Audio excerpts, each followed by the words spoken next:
together each day.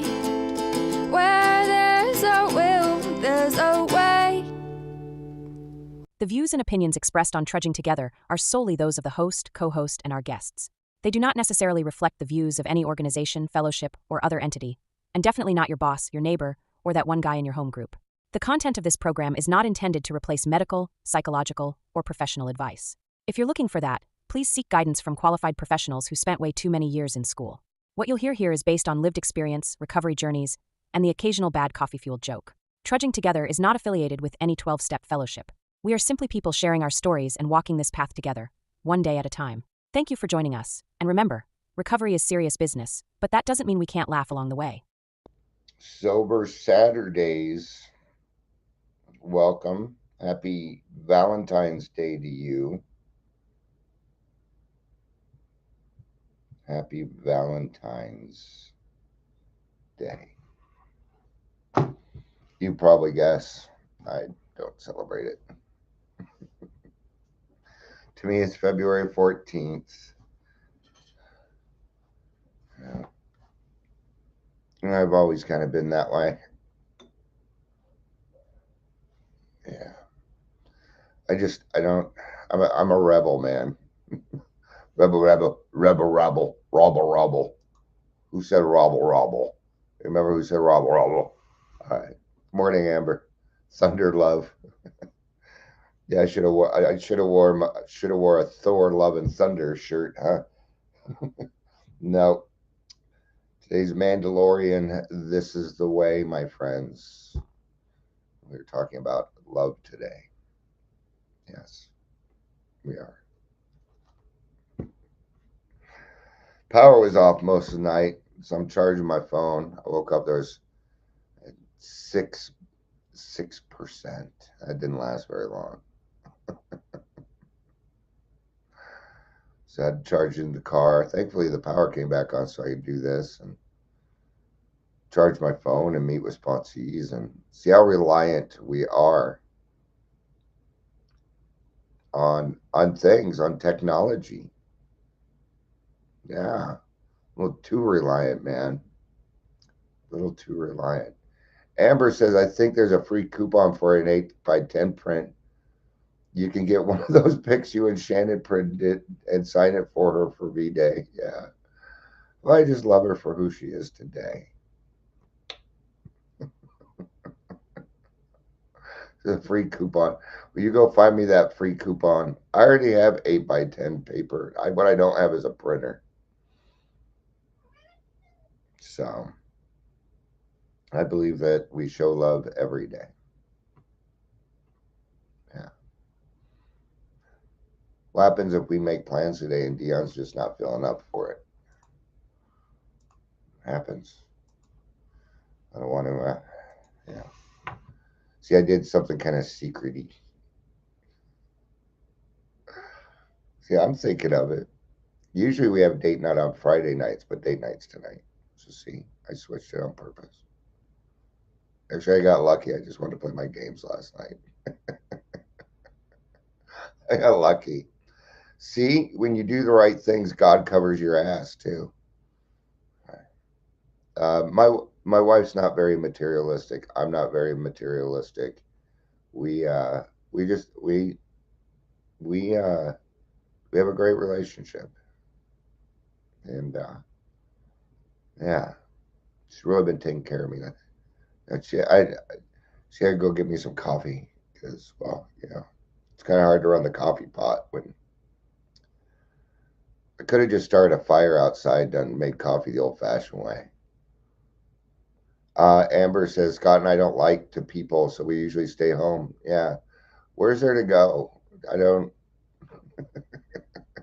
Plus, I'm a little bit older. I've kind of done a lot of things. But anyway, happy Valentine's Day to you and stuff. Yeah.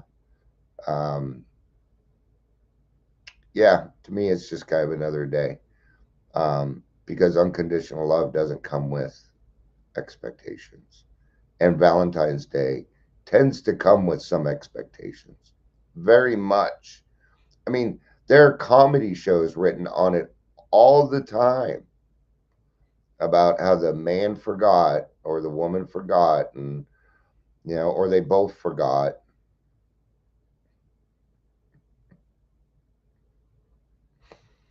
Yeah. So I know. Uh, I'm like the Scrooge of Valentine's Day.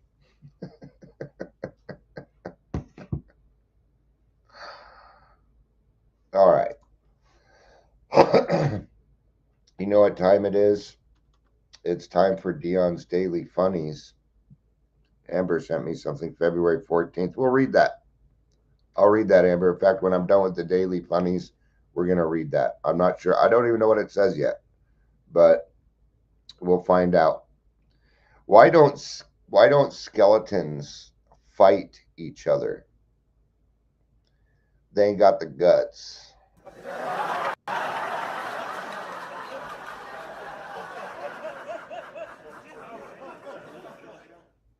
What's a baker's favorite thing to wear? Loafers. That makes sense.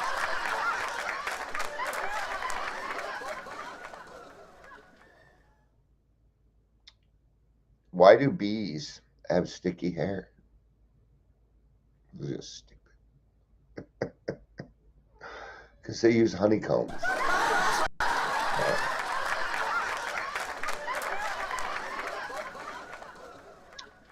Why can't you hear a pterodactyl going to the bathroom? Because the P is silent.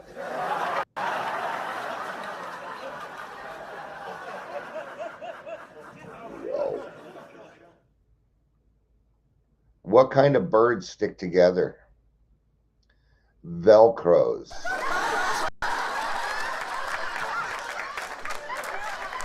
We'll do one more. What do you call a detective who accidentally solves all of his cases? Sherlock Holmes.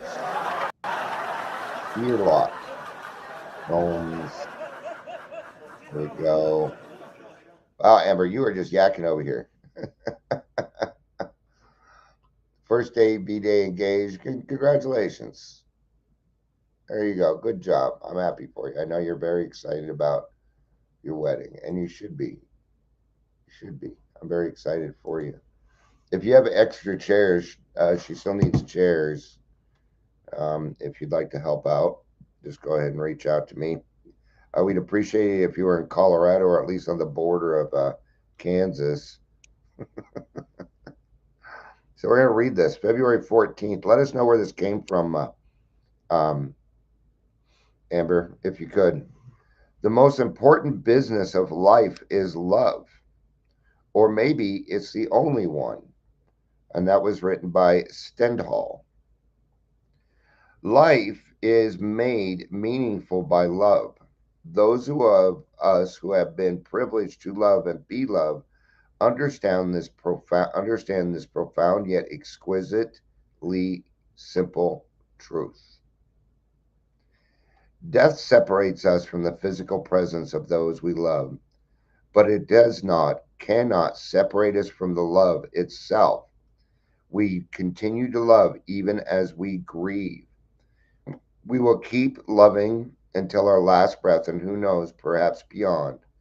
Love endures, and it is love that will continue to make our life meaningful.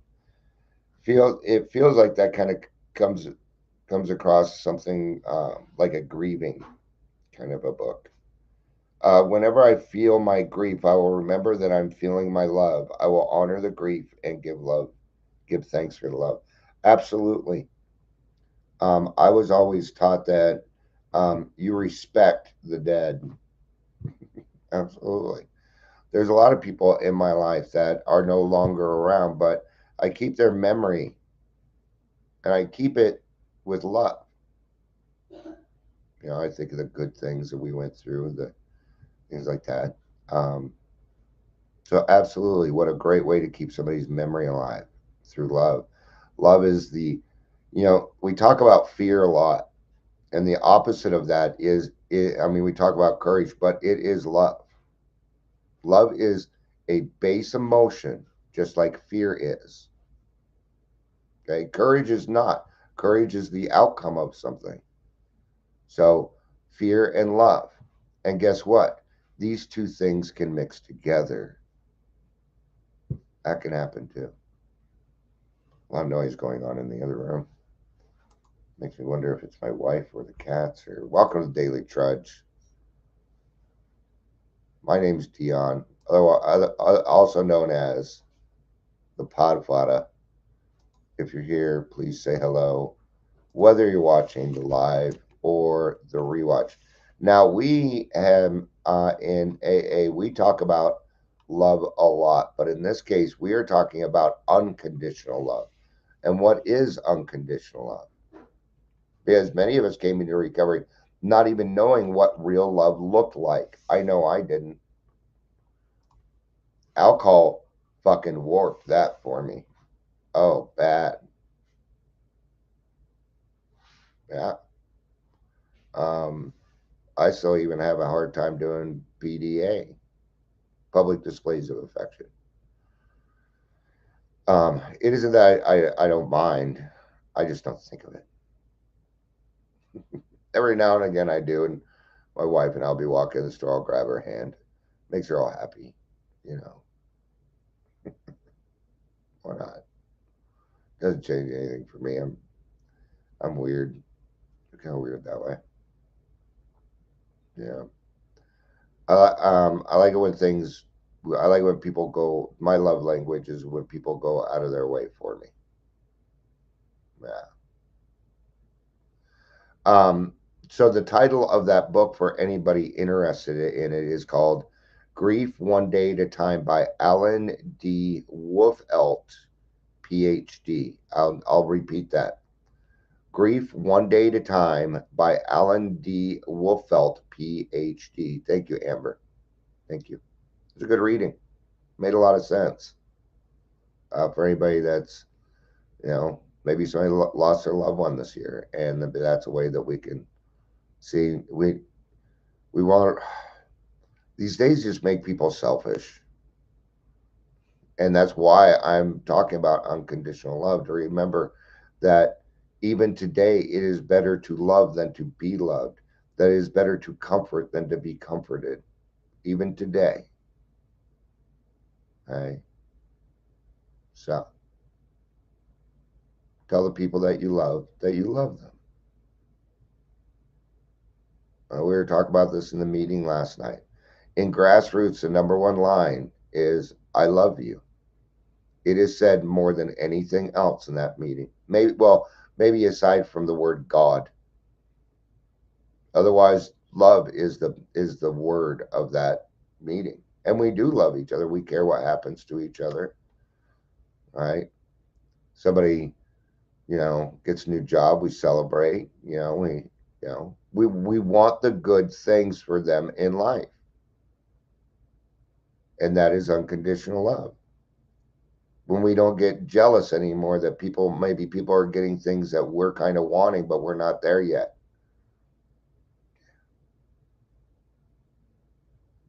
So don't let love turn into jealousy just because you do not have it yet. Does not mean it's not obtainable. Right? But a lot of us, we didn't understand what adult love was. When you start drinking at 13 years old, and that's where you are stunted. I'm trying to figure out a good place for my hand because it hurts. Yeah, it took me a while. You know what helped me out was the Emotional Sobriety Last Frontier by Bill W. That helped me out a lot, right? So many of us came into recovery not knowing what real love looked like. It was all conditional. That's what addiction, you give me this, I'll give you that. Approval-based love. That's mostly that's what mine was in my family. It was approval-based love. I and I didn't do things that are worth, as a kid that were worth approving of. So I spent a good portion of my adult life trying to get the approval of my parents. I still don't have it, but I don't search for it anymore. I don't need anybody else's approval anymore. This is an unconditional love I provide for Dion. so that the people out there that do not understand unconditional love at least have a chance at loving me the way that I'd kind of like it. Or not. Okay. But I'll be just as quick to remove somebody if, yeah, because love is unconditional, but relationships are reciprocal. Relations are reciprocal, right? And that doesn't have any. That's just part of what it is. That doesn't make the love unconditional. Fear-based relationships. Well, if you leave, then it's that. If you don't get sober, I'm going to leave you. Hmm. Is that an unconditional love? More than you know. It's a hard one. That's more tough love than unconditional. Unconditional does not mean unconditional means I love you for who you are. It does not mean that I'm okay with abuse, and other people don't have to be either. Okay, you can't utilize unconditional love as an excuse to act like an asshole either. Okay, that is conditional. Okay, do that. But why would I say that's more unconditional love? Because they love you so much they're willing to let you go for you to get better. Sometimes people will love you so much they will create the consequences so that you will get sober, and it is love. Have you ever had to do it? I have. It hurts. It sucks. It does. It hurts. Even though it's love, it hurts because you see the person floundering and not making it, and you fear for them, right? So when we're working with somebody and maybe they're relapsing a lot, we really got to use a lot of unconditional love. I've never ever fired a sponsee. I haven't done it. They either do the work or they don't, because I consider myself a forever person. If I told you I would help you and you come to me with something legitimate that you need help with, I'll do it. Yeah. No, you didn't. Just because you went out and decided to drink again while I was sponsoring you is not on me. But when we take it personally, then we're less apt to really help that person. And so I have to watch. I kind of gotta watch that, right? So what does conditional love look like? We all know what that is. It's based on behavior, expectations, approval, control. You know, we tried to earn love, we tried to control people, and we feared rejection. Yeah, absolutely, I did. Oh, I was rejected a lot as a kid. See, I never went through the stage of I hate girls. I didn't go through that stage. It's always chasing the skirt. Okay. And I know it sounds kind of funny and it sounds kind of cute, but it's not. Okay. There's a line, there's a line in a Jason Mraz song that kind of describes it. Taking drugs and making love at way too young an age. That was me. I know what I was doing. Okay. So I got rejected a lot. When my parents put me in group homes at 14, it it did a lot to me. It was abandonment, pure and simple abandonment, and I had to deal with that. I think I would have rather she just gave me up for adoption when I was a kid, and that would have probably been easier on me, because then I wouldn't have gotten at least to know them. It's like, oh, we gave it a try. Peace out. Of course, I don't have much room to talk. I abandoned my children. I didn't put them away, but I abandoned them through my alcoholism. Yes, I did. Hmm. Kind of hard to point the finger when you did it too, huh? Uh, Now I have a couple of options with that. I can either sit here and say, well, they taught me how to do that, or I can change. Okay. And for a long time I chose to blame them. In the last 10 years, I've decided not to do that anymore. I've decided that that is something that Dion can take care of, right? Because unconditional love, like everything else, like forgiveness and everything else that we talk about, needs to start with me. Do you provide yourself unconditional love? Do you allow yourself to make mistakes? How much, when you make a mistake, how much guilt and shame are you feeling at the moment when you make it? I'm going to tell you now, I hardly feel any. And that doesn't mean that I don't, that I don't feel bad about it. But I can either sit around and beat myself up about it and blame other people, or I can change. And I choose the change. And I choose the change because I love you. Because when it comes down to it, I don't really want to be angry with anybody. I just don't. I'm not saying I don't, but I don't want to be angry with people. Sucks is kind of. So the big book tie-in here is the self-centeredness. I'm a selfish, self-centered person who wants to feel good all the time. When I was drinking, I got a little bit of delayed gratification now in me now, so that helps. I um, but we wanted love, but we also wanted control.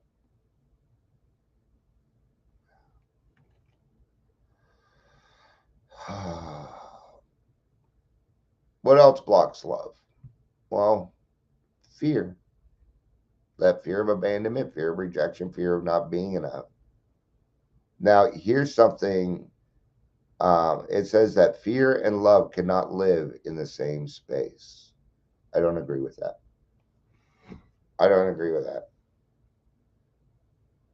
These are two base emotions that literally live together. Okay. Now, what do we mean? What do I mean by that? Well, I have a fear. Now, what am I going to do with that fear? Okay, I understand I have this fear. What is it? Well, I'm not getting what I want, and that's okay. Well, what is that? It's love. It's love. I'm loving myself. Hmm. They absolutely can live together. Okay? Fear doesn't need to, you can utilize fear and pain as a motivator. It doesn't have to always be a bad thing. Okay? Earlier, I said I'm trying to find a comfortable place to put my hand. Why? Because I'm in pain. And what's the fear? The fear is I'll be in pain. So I found a place for myself so it feels comfortable. What is that? Well, it's love. It's me saying, Dion, you are worth the effort to put into yourself to become a better person. And if that isn't love, I don't know what is.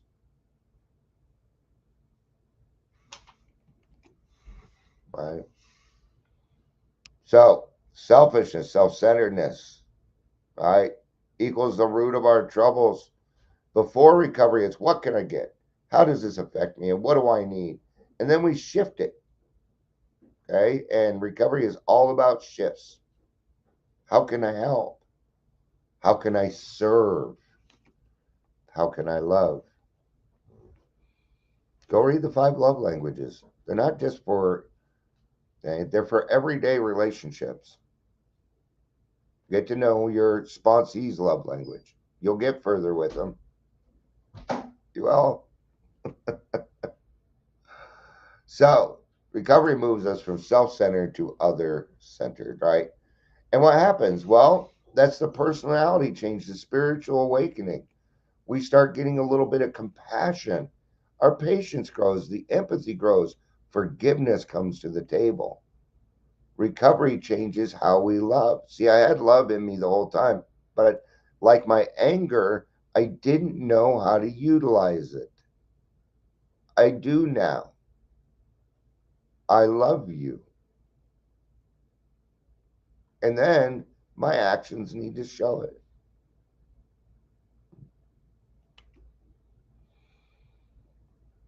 So, unconditional love is not enabling. It's not tolerating the abuse. It's not having boundaries. It's about having compassion, patience, understanding, healthy boundaries, and forgiveness. Unconditional love includes healthy boundaries. Absolutely, it does. Yeah. My sponsees like the good old backhand. Their love language is broken. They'll get there. All right. Okay. So then we get into steps 4 through 9, and that helps us remove the guilt and shame. Right. And what does that allow for? It allows for self forgiveness, self respect, and self acceptance. And then we learn to treat ourselves the way we treat others. That's not quite right. You have got to treat yourself like you would like other people to treat you. That is a healthy boundary. I don't even treat myself like that. You are not allowed to do it. As is all it needs. Okay? It isn't they worth. It isn't we worth. It is self worth. All right? So treat yourself like you, and I'm going to say a word that's bad in what we do. Treat yourself the way that you expect other people to treat you. This is not an expectation, it is a boundary. Okay? But I have to use the word expect to get the point across. So, and then what do we always finish with? What are we going to finish with? What is the ultimate love language for people in recovery? Well, it's service work. Yes, helping other people. What does it do? So service work builds connection, it builds empathy, and it builds love. So therefore, service is that love in action. Whether you're sharing at a meeting, whether you're chairing a meeting, hosting a meeting, doing a 12 step call, maybe you're picking up trash in your neighborhood, that is still an act of love. Every time you become a better person, every time you work on a character defect, every time you confront a snake, that is unconditional love. You love yourself enough to take care of the problem. And when you do that, you will automatically give people unconditional love, but it must start with you. If it's not going to start anywhere else, right? So what happens? Well, fear blocks the love, but recovery builds love, and service spreads the love. It's like one big butter knife. All right. All right. That's going to be it for this one. I'm a little off today because power was out, and then so I didn't do my usual stuff. So I'm kind of like off. So, but my phone is charged, and it's at 22% charged enough to meet with a sponsee, which is what I'm doing next. So, thank you everybody for being here. I appreciate it. I love you. I really, really, really do. Unconditionally. All my weirdos out there, my crazies, my odd ducks, you're my people. Because I'm one too. Quack, motherfucker, quack. All right. Peace out. And keep on trudging.